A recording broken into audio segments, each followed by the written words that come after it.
আসসালামু আলাইকুম everyone, welcome to my channel recipe by Cynthia's mom. আশা করছি যে যেখানে আছেন সুস্থ আছেন, ভালো আছেন। আজকে আমি আপনাদের জন্য নিয়ে এসেছি খুবই মজার একটা রেসিপি। সেটা হচ্ছে সিম আলু দিয়ে বাঁধাকপি ভাজির রেসিপি। এই ভাজিটা রুটি, পরোটা, গরম ভাত সব কিছুর সাথেই খেতে পারবেন। অন্য বাঁধাকপি ভাজি থেকে একটু আলাদা হয়ে থাকে। চলুন তাহলে দেখে নেওয়া যাক আজকের এই ভাজিটা। এর জন্য চুলায় আগে থেকে একটা প্যান বসিয়ে তার মধ্যে পরিমাণ মতো কিছুটা তেল দিয়ে নিলাম। তেলটা কিছুটা গরম হয়ে আসার পরে হাফ চামচের মতো সরিষে দিয়ে নিলাম। এবার এর মধ্যে হাফ চামচের মতো কালো জিরে দিয়ে নিলাম আর হাফ চামচের মতো গোটা জিরে দিয়ে নিলাম। এবার কিছুক্ষণ এটা ফোড়ন আসা পর্যন্ত এভাবে নেড়ে নেব। এবার এর মধ্যে 6-7টা কাঁচামরিচ দিয়ে নিলাম। মরিচের ঝাল কম দেখে আমি একটু বেশি দিয়ে নিয়েছি। এবার 1/3 কাপের মতো পেঁয়াজ কুচি দিয়ে নিলাম। নেড়ে চেড়ে পেঁয়াজ মরিচ হালকা করে একটু ভেজে নেব।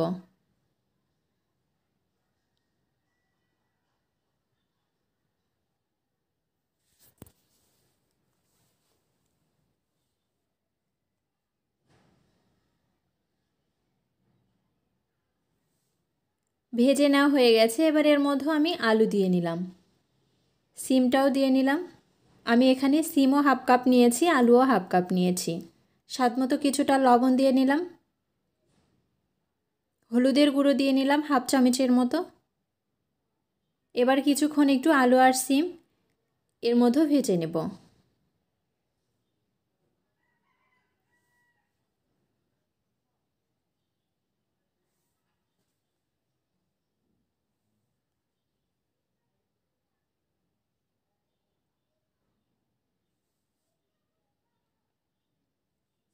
আমার ভেজে নেওয়া হয়ে গেছে। এবার এর মধ্যে বাঁধাকপিটা দিয়ে নিব।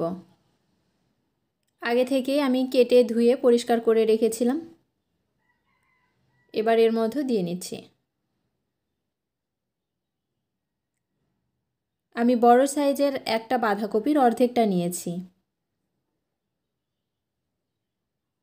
এবার ভালো মতো একটু মিক্সড করে নিতে হবে।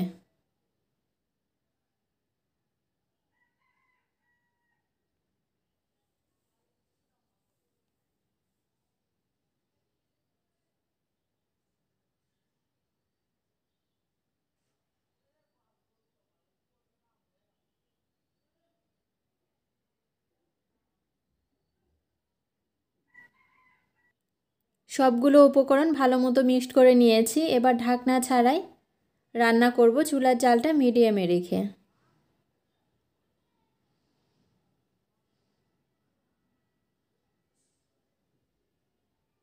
বেশ কিছুক্ষণ রান্না করার পরে দেখতে পাচ্ছেন কেমন হয়েছে।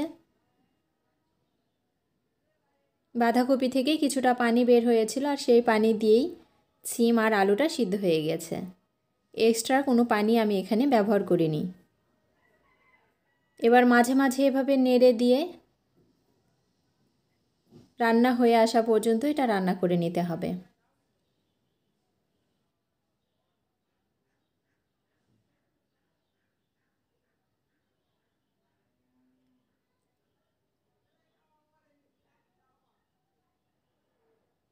এভাবে রান্না করলে বাঁধাকপি, সিম সব কিছুর কালারটাও সুন্দর থাকবে এবং খেতেও হয় অনেক বেশি মজা।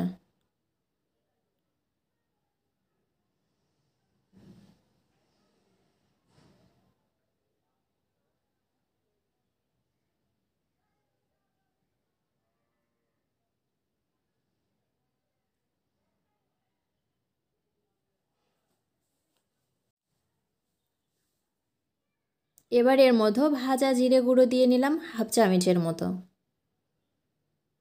এতে করে সুন্দর একটা ফ্লেভার আসবে ভাজির আর খেতেও ভালো লাগবে। আমার কাছে তো ভালো লাগে। একবার আপনারা বাসায় ট্রাই করে দেখবেন এভাবে, আশা করছি ভালো লাগবে।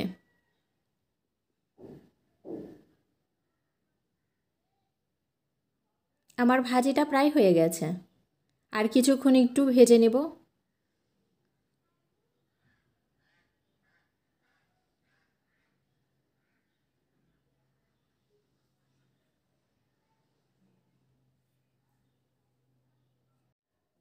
আমার ভাজিটা হয়ে গেছে। এবার আমি চুলা অফ করে একটা প্লেটে উঠিয়ে নিব।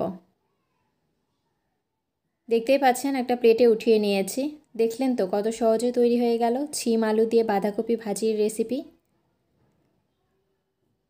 রেসিপিটি ভালো লাগলে একটা লাইক দিবেন, কমেন্ট করবেন এবং শেয়ার করবেন। সাথে আমার চ্যানেলটি সাবস্ক্রাইব করে আমার চ্যানেলের সাথেই থাকবেন। আজকে এই পর্যন্তই। সবাই ভালো থাকবেন, সুস্থ থাকবেন। আল্লাহ হাফেজ।